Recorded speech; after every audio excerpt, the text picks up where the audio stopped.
YouTube. Jose Loves MMA coming at you guys back with another UFC prediction video. And this one I'm gonna do the full card all at once, all in one video. I'm gonna get to everything because I have a few things also to talk about in this video. First things first, why did I not come out with videos for the past week? You guys know why. That card was trash. I knew it was going to be trash coming in. Main event didn't even happen. I'm so glad and happy that I didn't waste my time making videos for that card because it was just not really enjoyable to watch. There was a few little nice moments in it, but all in all, it just was a waste of time. So I didn't really want to indulge too much and just bother and do too much. Also, I've been in the process of trying to buy a new house, and because of that, I have been focusing some on that. If I buy a new house, it's gonna be better for us, for the channel, because I'm gonna have a room where I can make this content. I'm going to start using better equipment. I'll do all those things when I get in my house and I basically have my media office or room. So that is why I might have not been uploading, is because we have been trying to get this house. We weren't able to get the house we wanted, but we're still in the process of trying to get a property. So I'll keep you guys posted on what happens there. But this week, man, is fire card, so I have to make some picks. I will give you guys my official predictions on this and kind of give you some pointers on how to go about betting it. But I will tell you this, while I've been gone and haven't been posting much, but I did make a few posts, I didn't get the same likes or the same comments as when I just give you guys picks. You know, I understand you guys just want my picks because I've made you guys money, yes, but in order for me to actually post my bets this weekend and my betting slip, which I will do it free of cost, I just have to get at least 50 likes on either this video or in the version of Spanish I'm doing for the predictions of UFC 316. Without further ado, if you want to go ahead and like it now because you know I'm going to make you some money on these bets, go ahead and do so. If you want to wait until you see my picks or hear my picks, wait till the end of the video. You're welcome to do so, but let's get started. First things first, we got Markel Madero against Mark Chowinski going against each other. And first thing is first, I must say, Markel Madero is a fucking coward. My dude's a duck. My official prediction is that he does win this match, but Markel Madero and his management team know exactly what the fuck they are doing, and it's pretty obvious what they're doing. And the UFC seems to be fine with it because he's a younger guy. He has a 10-1 record, and they're okay with building him up a little bit. But this is what Markel Maderos is doing. He got a knockout in the Contender Series to come into the UFC. When he got into the UFC, they gave him a match against Landon Quinones, which isn't that good of a fighter, you know? So he accepts the match against Landon Quinones, who's only 7-2. Okay. He beats Landon Quinones. Nothing impressive. Then he's 1-0 or 2-0 in the UFC after winning his Contender Series bout. And he ends up getting a fight or booked for a fight against Nazim Sadikov, who's 10-1. He doesn't fight Nazim Sadikov. He pulls out, withdraws of the fight. You know? Then they reschedule him to fight Evan Elder, who is 9-2 currently, but is or 10-2, but at the time was 9-2, and is a good opponent. Is a great, very good fighter. He does not want to fight Evan Elder, and instead, he says he has some sickness, and they reschedule the event, reschedule him, and instead he fights Austin Hubbard, who has a 16-9 record 2 weeks from the fight date. So it's like, dude, if you really got sick before your fight, dude, you're not gonna fight a week and a half, 2 weeks from your date, you know? And usually when that happens and you're not scared of your opponent, you're going to tell the UFC to give you the same opponent and they keep that fight together, you know? But no, that's not what this guy's doing. All he's trying to do is just pull out of fights at the last second and then let the UFC know, oh yeah, I'm ready to go. I'm just sick. Find me somebody else. And UFC just pulls out a more favorable opponent that's desperate to fight or that's desperate to try and jump on the UFC. So that is why he gets to fight a Austin Hubbard. After the Austin Hubbard fight, he's supposed to fight Balaji Oki. Balaji Oki just fought a week ago. And they were supposed to fight a week ago. But last second, Markel Medeiros pulls out of the fight. Balaji Oki has to get a new opponent. He beat the new opponent. And Balaji Oki is obviously a good fighter. So he pulls out and then he tells the UFC, book me though. Book me for a fight. I'm good. I'm just got sick. I'm good. Book me for a fight. Now he has a fight a week later than the one he had against a different opponent who took the match in short notice in Mark Chawinski. And this dude, Mark Chawinski, does not seem to be in anywhere near UFC level. His last win is against an 8-7 guy. He won against a 7-3 guy, and he won. And the 7-3 guy is now 7-6, by the way. And he also beat a 2-8 guy. So Markel Medeiros is a fucking clown, man. I know he will win this match as he cherry-picked his way to a better opponent. And that is why I might just bet on Markel Medeiros, you know? But don't think that in the future we're going to ride with this dude, because obviously he's just trying to cherry-pick opponent and pick lesser opponents last second. He thinks he's fucking smart, but obviously I know what he's doing. The UFC knows what they're doing, but they're okay with it, because they'll rather build someone up a little bit and feed them to another guy. Next fight is going to be against, with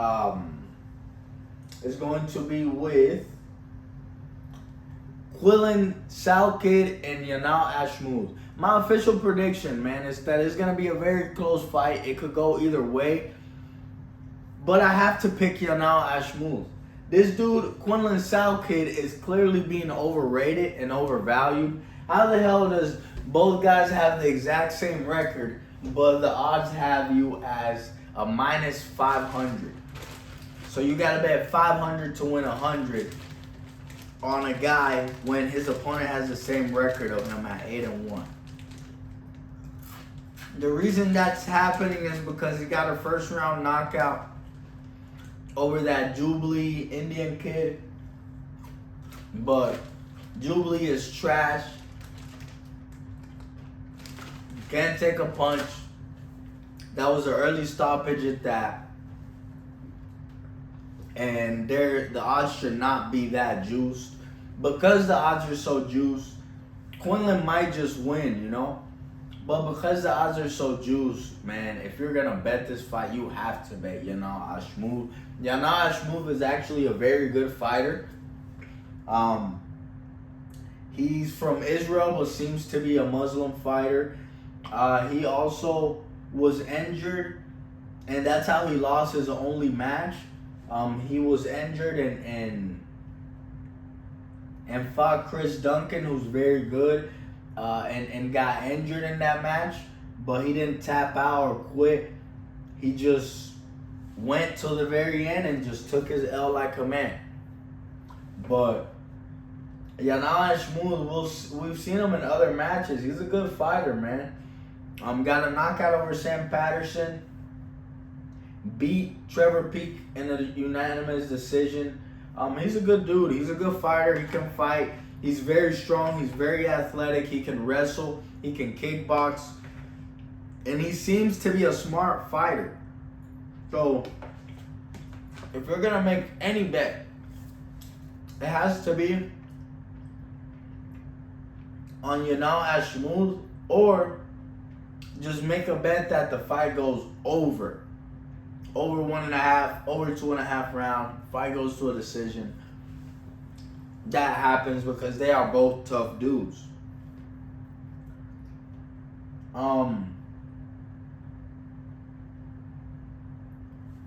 Next fight will be with Jeka Sergey and Yeoju Sang. Yeoju Sang 8-0 guy against Sergey, who's 14-4. Yeoju Sang should win this match. I'm a little bit worried though, because sometimes it seems like whenever he's fighting in there, he's very good on the stand-up. He can grapple, he can do everything. But when he's fighting in there, sometimes he kind of like gets a little too comfortable and falls asleep. And this guy, Jeka Sergey, is definitely a very potent finisher. Very, very, very dangerous. Out of all his wins, 14 of them, 13 have been finishes and only one decision. So the dude's dangerous, man. If this guy Sang falls asleep, he will get tagged and might be finished. But I don't think he's going to fall asleep, knowing he's making his UFC debut, knowing he wants to be here to stay, you know. So he's going to try and put on his best performance, and he's been focused in training. He should win this match. I don't know if I would make a bet on him because he's minus 500, minus 400. That does not make me comfortable. This dude just started in the UFC and is only 8-0. So it's not like he has crazy experience, you know. Next match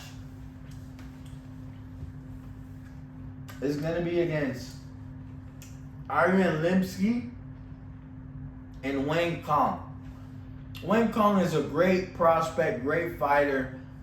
She can wrestle, she can strike, she has volume, she can do a little bit of everything. But she is only 7-1, and Ariane Lipski is 17-10. Ariane Lipski has more losses than this girl has fights, period. Which lets you know that Ariane Lipski, nobody could tell me, is not the more experienced fighter. Ariane Lipski is a tough girl. She's still young. And I think if you're going to bet this fight, there's no way you could bet Wayne Kong at like a minus 300, minus 400 when she's only 7-1 and her opponent has literally 20 more fights than her. More than 20 fights than her if you count amateur and other things, you know. But Ariane Lipski, if you're going to make a bet, has to be the bet. Also, it's good to bet that the fight goes over 1.5, over 2.5 rounds because both girls are tough. And Wayne Kong, again, should win the match. Am I going to make a bet on her being only 7-1? Never.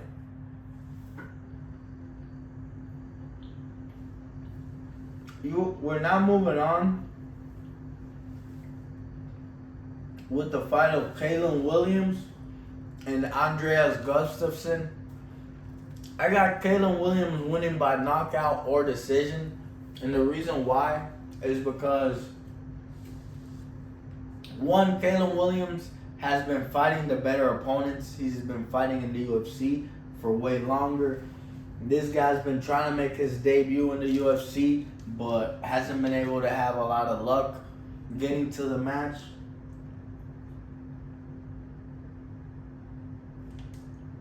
And this is one of the rare cases where I think Caleb Williams is actually the more technical fighter than his opponent. Because Caleb Williams is so aggressive, and a lot of people might think he's not that good because he's coming off of that loss to Gabriel Bonfim. But Bonfim is a specialist. Bonfim is a very high-level guy, and Bonfim also was able to threaten takedowns and submissions on Caleb Williams that Caleb Chaos Williams has never seen before. So that is why Bonfim was able to do so good. This guy, Gustafsson, is not going to be able to have that same submission threat. So that's why he's not going to have the same kind of performance. And I just think Chaos Williams is just going to be too aggressive out there and with too much experience, and is just going to beat him at the end of the day. Chaos Williams via knockout or decision. Sergey Spivak against my boy Waldo Cortez Acosta. I like Waldo Cortez Acosta on a personal level because I'm Dominican and he's Dominican. But aside from that, I think that Sergey Spivak beats Waldo Cortez Acosta. The reason why is because Costa is 13-1. But he's only 13-1 because he's been fighting fat, out of shape, trash heavyweights. Everybody knows that the heavyweight division is the worst and lowest skill division. That's why anybody can go in there and do great.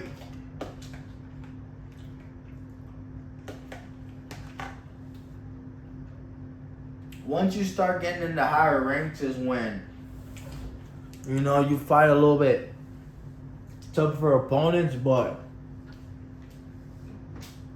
whenever you're fighting unranked fighters that are heavyweights that Waldo Cortez has been fighting, you're going to be 13-1. Waldo Cortez does not have the best defense. He does have good hands. He can mix up the takedowns a little bit, but he can only mix up those takedowns with people that are clueless, like Robelas de Spain. That's about it. Sergey Spivak should definitely win this match. The next one is Asmat Muzarkanov versus Bretson Ribeiro. My official prediction, man, is that Bretson Ribeiro wins this match. Dude is a huge underdog in this one again because this guy's 14-0. But if you guys have seen my last prediction video on Bretson Ribeiro, I predicted Bretson Ribeiro to win that match. And he was fighting against a 10-0 guy where he was a huge underdog. So, again, he's going to come in as the underdog. He's not going to care. He's going to give this dude a hell of a fight. And he might just knock this guy the fuck out. This dude, though, Asmat, out of the 14 wins he has, 10 of them are knockouts. And Bretson Ribeiro has been knocked out before and at times wobbled. But I don't think that Bretson Ribeiro is a vulnerable guy like that, honestly. And this dude hasn't fought in almost a year. He's already like 36 years old. So a lot of times these Russian guys, whenever you show them that you don't care and you just want to move forward, you just want to fight, a lot of times that messes with their head and their confidence. And I think that is the perfect situation. And Ribeiro is the perfect guy to do that because he just comes out like a madman, like a caveman. So if you're going to bet at all, it has to be on Ribeiro. It has to be on him. I think so, at least.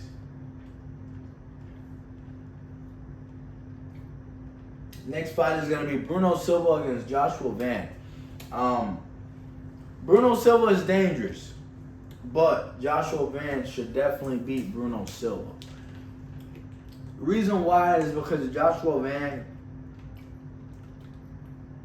it's hard to beat that guy if you're not a second and third round killer. Because he comes in, he lets you have your moments at the beginning of the fight, and then he comes in and just goes crazy on you and try to take your head off in the second or third round.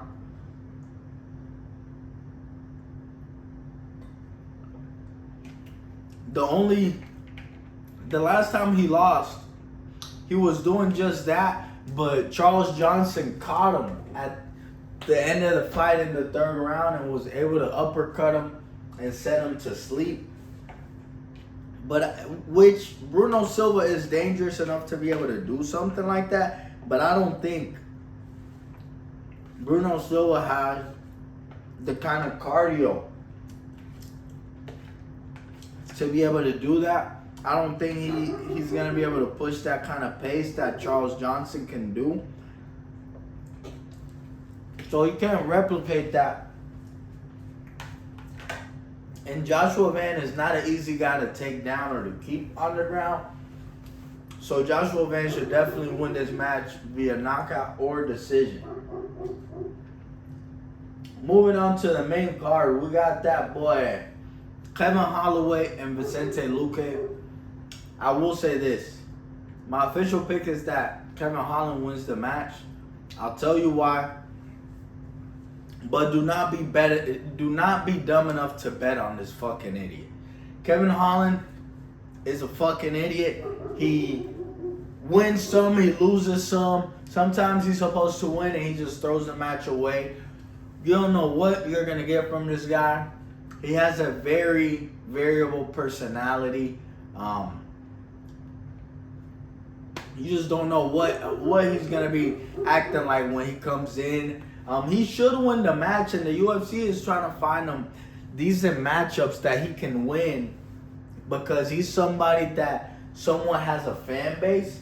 But I think that Vicente Luque is dangerous enough to submit Kevin Holland because you don't know what kind of Kevin Holland you're going to get. But Vicente Luque has enough miles and doesn't look as durable as he once did to where Vicente Luque could easily get finished via Kevin Holland. Kevin Holland could knock this guy out, could choke him out.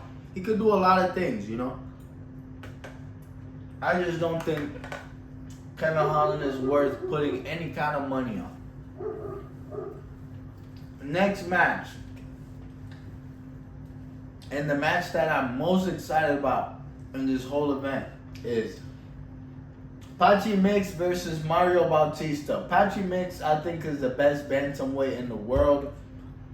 I think he's going to get a win here tonight. He's going to submit Mario Bautista. And he's going to win one more to then challenge for the title against Merab. Him and Merab are friends and have already trained together, sparred together. But Patchy Mix wants the same thing Merab wants. They all are fighters and they all want to be the best in the world. So sometimes they have to come across each other even though they're friends and compete against each other. But like Patchy Mix says, the best thing they're going to get out of it is they're both going to make some money together. Patchy Mix is going to redeem and get the bad taste out of the MMA community's mouth against Mario Bautista. Mario Bautista got a robbery decision against Jose Aldo. So Patchy Mix is just going to put that to rest. Going to submit this dude, going to put him to sleep. Dude, this guy, Patchy Mix, really is one of the best fighters in the world. If you don't know about him, look up his tape or just wait until Saturday and you will know what I'm talking about. Patchy Mix is definitely unlocked this week. Next fight is going to be Kevin Gastelum against Joe Pyfer. Kevin Gastelum is just not taking his career serious enough nowadays. I don't think. He can't ever make weight. He can't really. He's just not a reliable guy. And because the UFC is pissed at him, they're trying to feed him to Joe Pyfer. Joe Pyfer actually got some food poisoning and couldn't make it to the last match. And instead of rebooking Kevin Gastelum with another fighter, the UFC said, "Fuck you, Kevin Gastelum. You're going to fight Joe Pyfer in the next few weeks. Be ready." So because of that, I think Joe Pyfer... One second.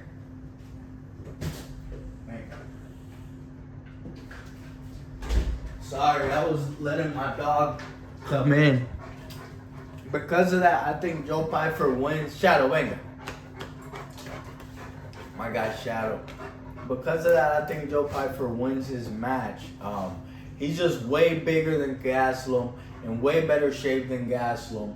Just better fighter. Gastelum just doesn't seem like he's taking his career serious anymore. Hopefully he can shut my mouth. But I think Joe Pyfer definitely sends this dude into the universe with some ground and pound, or just knocks him out on the feet. I don't know. Gastelum is not a bad fighter and he's tough, but I just don't. I think he's in the back end of his career and he should be finishing up here soon.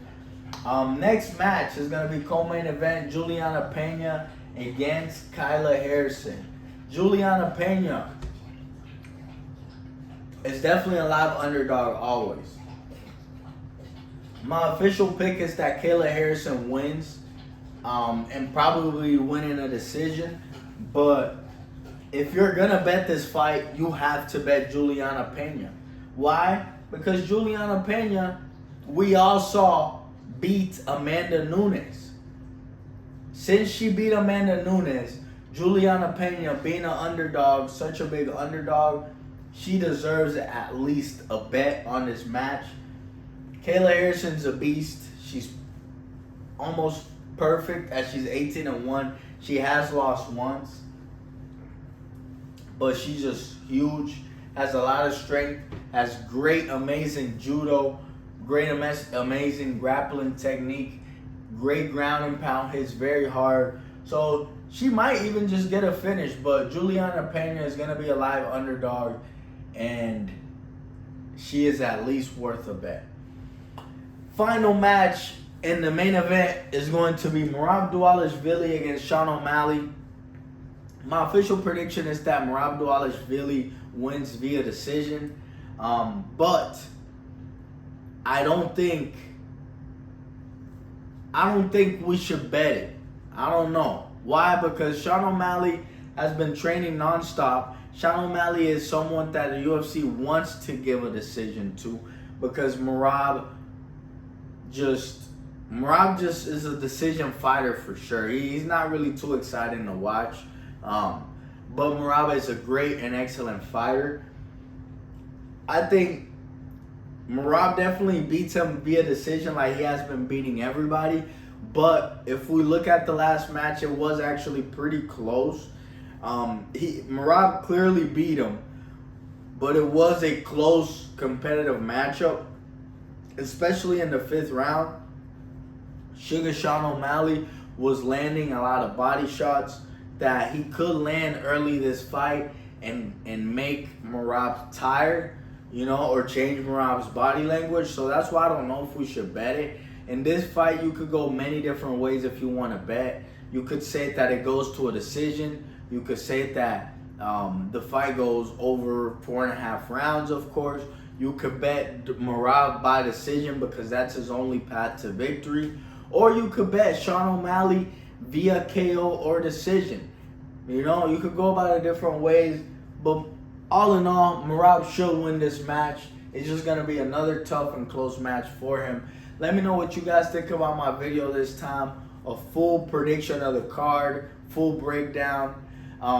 Again, sorry I haven't uploaded. If you guys want me to post my actual bets, either this video or the Spanish version of the video has to get 50 likes. I need a little bit more action on my channel, so I could just get a little bit more of an audience. So I would really appreciate it if you guys want my bets and want to make some money with me this weekend. Like my video, comment something, let me know what you guys think. And another reason why I didn't post is because my dog's shadow actually bit another dog, and it was just a crazy time, and that happened just like 2 days ago. So right when I was about to make a video that night, my dog bites another dog, and it was just a whole big deal. If you're watching this long, I appreciate you. Let's make some money. Like the video, comment, let me know what you guys think.